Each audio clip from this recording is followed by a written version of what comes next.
Yo, what's up mga kaibigan? Halina tayo magkwentuhan ang Lakers laban sa Magic, ang epekto ng pagkakawala ni Draymond at ang mga pinakamabentang jersey sa NBA ngayon. Yan ang pag-uusapan natin ngayon mga kaibigan.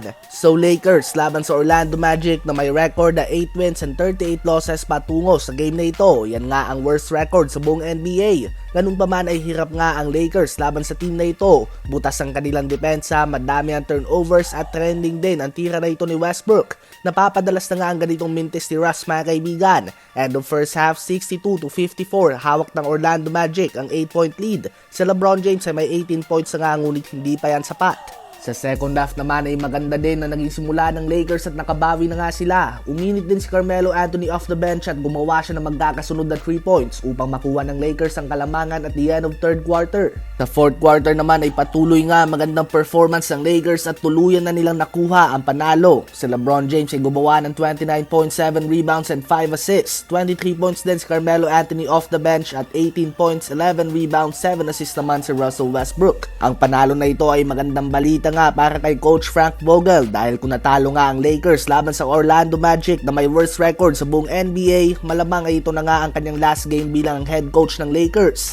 Ang Lakers ay may record ngayon na 23 wins and 23 losses. Ngayon ay pag-usapan naman natin si Draymond Green. Madalas nga siya pagtawalan ng mga fans dahil sa kanyang mga triple single. Minsan 5 points lang siya at nagtataka nga ang mga fans kung bakit pa nakakapasok pa din sa All-Star si Draymond kahit na hindi kataasan ng mga stats ito. Ngunit kung marunong ka nga talaga manood ng basketball, alam mong hindi basehan ang stats kay Draymond. Kung gaano kahalaga ang isang Stephen Curry at Klay Thompson sa Warriors, ganun din kahalaga ang isang Draymond Green.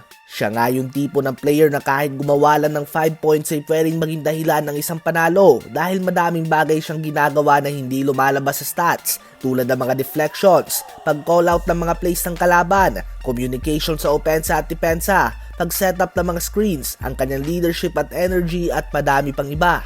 So bakit nga ba natin ito pinag-uusapan? Ito ay sa dahilan na ang Warriors ay may record lamang na 4 wins and 7 losses tuwing hindi naglalaro si Draymond. Ganyan nga siya kahalaga sa kanilang koponan. So I think we should give him the appreciation that he needs. Kahit nga may Splash Brothers ang Warriors, hindi ito magiging sapat kung walang isang Draymond Green. Sa ngayon ay patuloy pa din na nagpapagaling sa kanyang injury si Draymond. Maghihintay pa nga tayo ng mga latest updates dyan. Habang nilabas naman ang mga pinakamabentang jersey sa buong mundo simula taong 2021 to 2022. At number 1 pa din nga dyan si LeBron at pumapangalawa naman si Stephen Curry. Ito ang listahan mga kaibigan.